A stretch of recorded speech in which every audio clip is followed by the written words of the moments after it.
بلغ العلا بکمالہ کشف الدجا بجمالہ حسنت جمیع خصالہ صلو علیہ وآلہ۔ نبی کریم صلی اللہ علیہ وآلہ وسلم کی عمر جب 12 برس ہوئی، اور کہا جاتا ہے کہ 12 برس 2 مہینے ہوئی، تو ابو طالب نے تجارت کے لیے ملک شام جانے کا ارادہ کیا۔ آپ کو نبی کریم صلی اللہ علیہ وآلہ وسلم کو چچا کی جدائی کا بہت غم تھا۔ آپ بہت اداس تھے، جس سے ابو طالب بھی بہت متاثر ہوئے اور آپ کو انہوں نے ساتھ لے لیا۔ جب قافلے نے ملک شام کی حدود میں پہنچ کر شہر بصرہ کے قریب پڑاؤ ڈالا، تو بحیرہ نامی عیسائیوں کا ایک بڑا راہب اپنے گرجے سے نکل کر ان کے پاس آیا اور قافلے کے درمیان سے گزر کر نبی صلی اللہ علیہ وآلہ وسلم کے پاس پہنچا اور آپ کا ہاتھ پکڑ کر کہنے لگا، یہ دنیا کے سردار ہیں، پروردگار عالم کے رسول ہیں، اللہ انہیں رحمت عالم بنا کر بھیجے گا۔ لوگوں نے کہا، آپ کو یہ کیسے معلوم ہوا؟ اس نے کہا کہ تم لوگ جب گھاٹی سے ادھر ظاہر ہوئے تو کوئی پتھر یا درخت ایسا نہ بچا جو سجدے کے لیے جھک نہ گیا ہو، اور یہ دونوں چیزیں نبی کے علاوہ کسی اور کو سجدہ نہیں کرتی۔ پھر میں انہیں مہر نبوت سے بھی پہچانتا ہوں، جو کندھے کے نیچے نرم ہڈی کے پاس سیب کی طرح ہے، اور ہم ان کی نشانیاں اپنی کتابوں میں بھی پاتے ہیں۔ پھر اس بحیرہ راہب نے قافلے کی مہمان نوازی کی اور ابو طالب سے کہا کہ وہ آپ صلی اللہ علیہ وآلہ وسلم کو واپس بھجوا دیں، ملک شام نہ لے کر جائیں، کیونکہ یہودیوں سے اور رومیوں سے خطرہ ہے۔ اس پر ابو طالب نے نبی کریم صلی اللہ علیہ وسلم کو مکہ بھجوا دیا۔ جب نبی کریم صلی اللہ علیہ وآلہ وسلم کی عمر 20 برس کی ہوئی، تو ذی قعدہ کے مہینے میں مکہ کا ایک بازار ہے، بازار عکاظ، وہاں پر ایک لڑائی پیش آ گئی، جس میں ایک طرف قریش اور کنانہ کے قبائل تھے اور دوسری طرف قیس ایلان کے قبائل۔ دونوں میں بہت شدید لڑائی ہوئی اور دونوں فریقوں کے کئی آدمی مارے گئے، لیکن پھر بعد میں انہوں نے صلح کر لی اور یہ طے کیا کہ دونوں طرف کے مقتولین گنے جائیں، جدھر زیادہ ہوں ادھر والے زائد مقتولین کا خون بہا لے لیں اور اس کے بعد جنگ کو ختم کر دیں۔ اس جنگ میں رسول اللہ صلی اللہ علیہ وآلہ وسلم بھی تشریف فرما تھے اور اپنے چچاؤں کو تیر تھمایا کرتے تھے۔ اس کا نام جنگ فجار اس لیے پڑا کہ اس میں حرام مہینے کی حرمت پامال کی گئی تھی، یعنی رجب کا ذی قعدہ کا مہینہ تھا، تو ذی قعدہ جو کا مہینہ حرمت والا مہینہ، اس میں جنگ کرنا حرام تھا، تو یہ حرمت کا خیال رکھے بغیر جنگ ہوئی، تو اس کا نام اس لیے فجار پڑ گیا۔ فجار نام کے واقعات 4 مرتبہ پیش آئے، ہر سال ایک واقعہ پیش آتا رہا، اور یہ واقعہ جو تھا، اس دفعہ کا واقعہ یہ آخری تھا۔ اس سے پہلے کے 3 واقعات میں ہلکے پھلکے جھگڑے ہوئے تھے، لڑائی صرف اسی چوتھے واقعے میں پیش آئی۔ اس جنگ کے بعد ہی ذی قعدہ کے مہینے میں 5 قریشی قبائل کے درمیان ایک عہد نامہ طے پایا، جسے حلف الفضول کہتے ہیں۔ وہ 5 قبائل کون سے تھے؟ بنو ہاشم، بنو المطلب، بنو اسد، بنو زہرہ اور بنو تیم۔ اس کی وجہ یہ ہوئی کہ عہد نامہ جو طے پایا، اس کی وجہ یہ ہوئی کہ یمن کا ایک آدمی سامان تجارت لے کر مکہ آیا۔ آس بن وائل، مکہ کے ایک شخص کا نام ہے آس بن وائل، اس نے اس سے سامان خرید لیا لیکن قیمت ادا نہ کی۔ اس نے لوگوں سے فریاد کی، کافی قبیلوں سے اس نے فریاد کی اور کہا کہ میرا حق مجھے دلوایا جائے، لیکن انہوں نے کوئی توجہ نہ دی۔ چنانچہ وہ آدمی جبل ابو قبیس پر چڑھ کر اس نے چند اشعار میں اپنی مظلومیت کا نقشہ کھینچا اور آواز لگائی کہ کوئی اس کا حق دلانے کے لیے اس کی مدد کرے۔ اس پر زبیر بن عبد المطلب نے دوڑ دھوپ کی، چنانچہ وہ ان قبائل کے افراد کے پاس گئے اور یہ جو 5 قبائل ہیں یہ سارے بنو تیم کے سردار عبداللہ بن جدعان کے گھر میں اکٹھے ہوئے اور آپس میں عہد و پیمان کیا کہ مکہ میں جو بھی مظلوم نظر آئے، خواہ مکہ کا رہنے والا ہو یا کہیں اور کا، یہ سب اس کی حمایت میں اٹھ کھڑے ہوں گے اور اس سے اس کا حق لے کر، آس بن وائل کا حق سے اس یمنی کا حق لے کر ان کو اس کے حوالے کیا۔ اس عہد و پیمان میں رسول اللہ صلی اللہ علیہ وآلہ وسلم بھی اپنے چچاؤں کے ساتھ تشریف فرما تھے اور شرف رسالت کے بعد آپ فرمایا کرتے تھے کہ میں عبداللہ بن جدعان کے مکان پر ایک ایسے معاہدے میں شریک ہوا کہ مجھے اس کے عوض سرخ اونٹ بھی پسند نہیں، اور اگر میں اس کے لیے دور اسلام میں بلایا جاتا تو میں اسے یقیناً قبول کرتا۔ نبی کریم صلی اللہ علیہ وآلہ وسلم کی زندگی کے ان دونوں واقعات سے پتہ چلتا ہے کہ آپ عملی طور پر معاشرے میں ہر اہم معاملے میں شریک ہوتے تھے اور آپ ہر معاملے کی آپ کو خبر تھی۔ تو آپ صلی اللہ علیہ وآلہ وسلم کی جو آگے اپنی ذریعہ معاش ہے، اب آپ بڑے ہو گئے تھے تو 20 سال سے اوپر آپ کی عمر تھی، تو اب آپ کچھ کرنا چاہتے تھے، کچھ ذریعہ معاش آپ کا ہونا چاہیے تھا، تو اس لیے آپ کے پاس چونکہ کوئی اتنی وراثت تو تھی نہیں کہ جس میں کہ آپ کو بہت زیادہ مال ہوتا، لہٰذا آپ پھر ہلکے پھلکے کام کرتے تھے اور ابھی چھوٹے ہی تھے تو اپنے رضاعی بھائیوں کے ساتھ بنی سعد میں بکریاں بھی چراتے تھے۔ تو جب مکہ آئے تو وہاں بھی آپ نے چند قیرات کے عوض اہل مکہ کی بکریاں چرائیں۔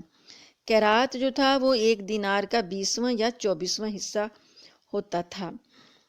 تو شروع عمر میں بکریاں چرانا انبیاء کی سنت ہے۔ ایک بار نبی صلی اللہ علیہ وآلہ وسلم نے عہد نبوت میں فرمایا کہ کوئی بھی نبی نہیں گزرا مگر اس نے بکری ضرور چرائی ہے۔ پھر جب آپ جوان ہو گئے تو غالباً تجارت کرنے لگے، کیونکہ بعض روایتوں میں آتا ہے کہ آپ صائب بن ابی صائب کے ساتھ مل کر تجارت کرتے تھے۔ آپ صلی اللہ علیہ وآلہ وسلم بہترین ساجھی تھے، یعنی جس کے ساتھ مل کر تجارت کرتے بہترین حصے دار تھے، نہ حجت بحث کرتے نہ جھگڑتے تھے۔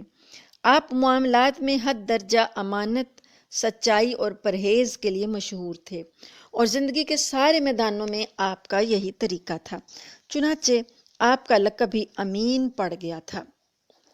آپ کی یہی شہرت سن کر حضرت خدیجہ نے آپ کو تجارت کے لیے اپنے مال کی پیشکش کی۔ حضرت خدیجہ رضی اللہ تعالی عنہا اپنے مال اور شرف دونوں لحاظ سے قریش کی سب سے معزز خاتون تھیں اور لوگوں کو کچھ اجرت پر اپنا مال تجارت کے لیے دیا کرتی تھیں۔ انہوں نے نبی کریم صلی اللہ علیہ وآلہ وسلم کو پیشکش کی اور ساتھ میں یہ بھی عرض کیا کہ وہ آپ کو سب سے زیادہ اچھی اجرت دیں گی۔ انہوں نے اپنا غلام میسرہ بھی نبی کریم صلی اللہ علیہ وآلہ وسلم کے ساتھ بھیج دیا اور ملک شام کا سفر اختیار کیا۔ وہاں خرید و فروخت کی نبی کریم صلی اللہ علیہ وسلم نے خوب نفع ہوا اور اس قدر برکت ہوئی کہ پہلے کبھی نہ ہوئی تھی۔ پھر مکہ واپس آئے اور سارا مال امانت داری کے ساتھ ان کو ادا کر دیا۔ حضرت خدیجہ رضی اللہ تعالی عنہا نے امانت اور برکت کا یہ حال دیکھا تو حیران رہ گئیں۔ پھر میسرہ نے آپ کے شیریں اور بلند اخلاق کا تذکرہ کیا اور اس نے بتایا کہ دھوپ میں 2 فرشتوں کے سایہ کرنے کا حال اس نے بتایا تو حضرت خدیجہ رضی اللہ تعالی عنہا نے محسوس کیا کہ ان کا گوہر مطلوب انہیں مل گیا ہے۔ حضرت خدیجہ رضی اللہ تعالی عنہا پہلے 2 مرتبہ بیوہ ہو چکی تھیں اور ان کی پہلی شادی عتیق بن عائد مخزومی سے ہوئی تھی، مگر وہ انتقال کر گیا۔ تو پھر ابو ہالہ تیمی سے ہوئی اور ان سے ایک بچہ بھی پیدا ہوا، مگر پھر ابو ہالہ بھی انتقال کر گیا۔ اس کے بعد بڑے بڑے سرداران قریش نے شادی کرنی چاہی، مگر حضرت خدیجہ راضی نہ ہوئیں، یہاں تک کہ اللہ تعالیٰ نے ان کو نبی کریم صلی اللہ علیہ وآلہ وسلم سے ملوا دیا۔ حضرت خدیجہ رضی اللہ تعالی عنہا نے محسوس کیا کہ انہیں ایسے ہی شخص کی تلاش تھی، چنانچہ انہوں نے آپ کے پاس اپنی ایک سہیلی کو بھیج کر شادی کی خواہش کا اظہار کیا۔ آپ نے تجویز پسند کی اور چچاؤں سے گفتگو کی۔ انہوں نے حضرت خدیجہ کے چچا عمر بن اسد کو پیغام بھیجا، بات طے ہو گئی اور بنو ہاشم اور سرداران قریش کی ایک مجلس میں 20 اونٹ اور ایک روایت میں ہے کہ 6 اونٹ مہر پر نکاح ہو گیا۔ خطبہ نکاح ابو طالب نے دیا، جس میں اللہ کی حمد و ثنا کی، پھر نبی صلی اللہ علیہ وآلہ وسلم کے فضل اور شرف کا ذکر کیا، اس کے بعد ایجاب و قبول کے کلمات کہے اور مہر بیان کیا۔ یہ شادی ملک شام سے واپسی کے 2 مہینے چند دن کے بعد کی بات ہے۔ اس وقت آپ صلی اللہ علیہ وآلہ وسلم کی عمر 25 سال تھی اور حضرت خدیجہ کی عمر مشہور قول کے مطابق 40 سال تھی۔ نبی کریم صلی اللہ علیہ وآلہ وسلم کی خدیجہ پہلی بیوی تھیں اور ان کی زندگی میں آپ صلی اللہ علیہ وسلم نے کسی اور سے شادی نہ کی۔ آپ کی تمام اولاد بھی انہی سے تھی، صرف ابراہیم ماریہ قبطیہ سے تھے۔ نبی کریم صلی اللہ علیہ وآلہ وسلم کی جو اولاد حضرت خدیجہ سے تھی ان کے نام یہ ہیں: پہلے قاسم، پھر زینب، پھر رقیہ، پھر ام کلثوم، پھر عبداللہ۔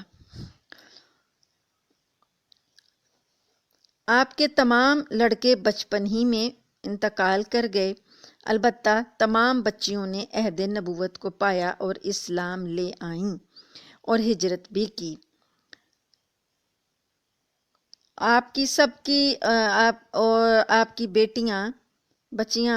بچیوں نے آپ کی زندگی ہی میں انتقال کیا، صرف حضرت فاطمہ رضی اللہ تعالی عنہا آپ کے بعد 6 مہینے زندہ رہیں۔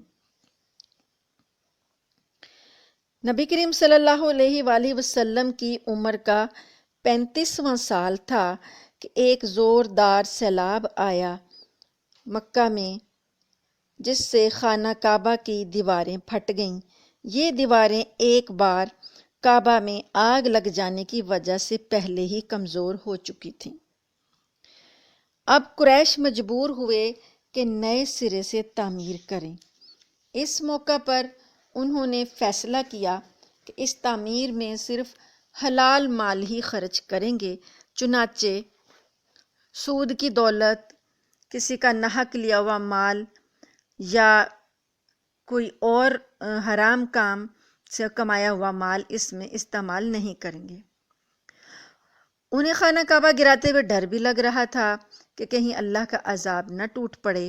بالآخر ولید بن مغیرہ نے یہ کہہ کر ڈھانا شروع کیا کہ اللہ تعالیٰ اصلاح کرنے والوں کو ہلاک نہیں کرتا۔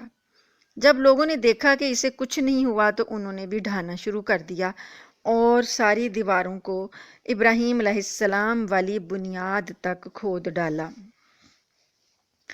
اس کے بعد تعمیر شروع ہوئی۔ تعمیر کے لیے ہر قبیلے کا الگ الگ حصہ مقرر تھا۔ اشراف اپنے کندھوں پر پتھر لاتے اور ڈھیر لگاتے تھے۔ رسول اللہ صلی اللہ علیہ وآلہ وسلم اور آپ کے چچا عباس بھی پتھر ڈھو رہے تھے۔ تعمیر کا کام باقوم نامی ایک رومی معمار کر رہا تھا۔ چونکہ مال اتنا جمع نہیں ہو سکا تھا کہ عمارت حضرت ابراہیم علیہ السلام کی بنیادوں پر مکمل کی جا سکتی، اس لیے شمال کی طرف سے تقریباً 6 ہاتھ چھوڑ کر اس پر ایک چھوٹی سی دیوار اٹھا دی گئی تاکہ علامت رہے کہ یہ کعبے کا حصہ ہے۔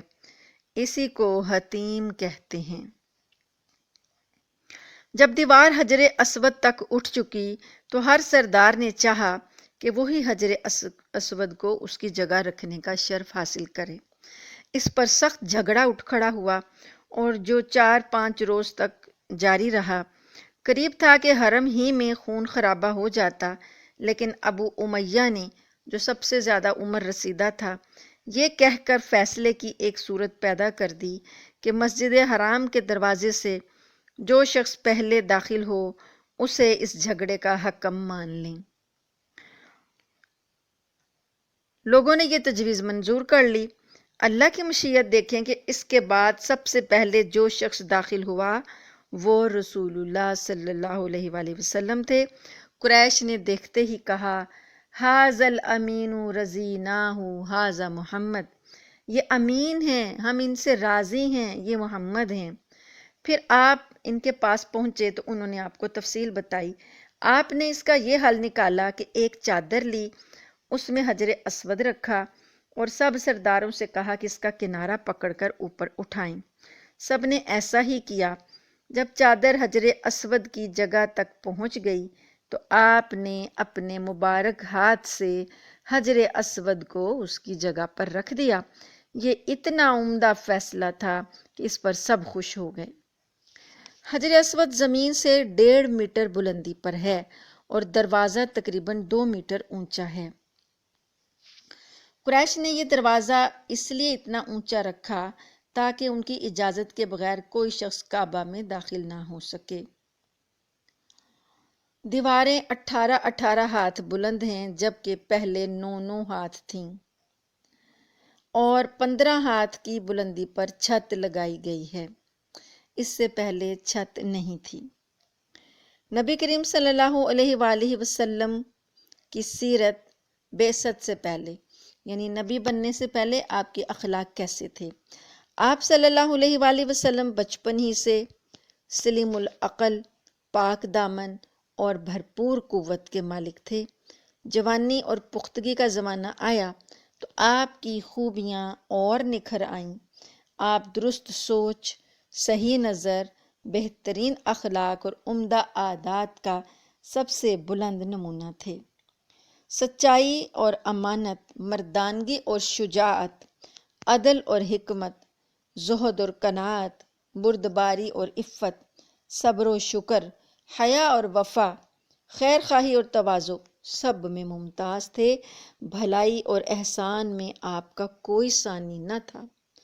ابو طالب نے کیا خوب کہا ہے۔ ابو طالب کا شعر ہے نبی کریم صلی اللہ علیہ وسلم کے بارے میں، ابیض یستسقی الغمام بوجہہ، ثمال الیتامی عصمۃ للارامل۔ آپ گورے اور خوب روح ہیں، آپ کے چہرے سے بارش طلب کی جاتی ہے، آپ یتیموں کے ہادی اور بیواؤں کے محافظ ہیں۔ نبی کریم صلی اللہ علیہ وآلہ وسلم بڑی صلہ رحمی کیا کرتے تھے، لوگوں کا بوجھ اپنے سر لے لیتے تھے، بے مال کی ایسی مدد فرماتے کہ وہ مالدار ہو جاتا یا روزگار سے لگ جاتا، مہمان کی میزبانی کرتے اور مصیبت کے مارے ہوئوں سے تعاون فرماتے۔ اللہ نے آپ کی حفاظت اور مہربانی کا خاص انتظام فرمایا تھا اور قوم کے اندر پھیلی ہوئی خرافات اور برائیوں کے خلاف آپ کے دل میں نفرت ڈال دی تھی۔ چنانچہ آپ نہ بتوں کی عید پر حاضر ہوتے، نہ شرک کے میلوں میں جاتے، نہ آستانوں اور غیر اللہ کے نام پر ذبح کیا ہوا جانور کھاتے۔ بتوں کو چھونا تو درکنار، ان سے تقرب حاصل کرنا تو دور رہا، آپ ان کی قسم سننا بھی گوارا نہ فرماتے تھے۔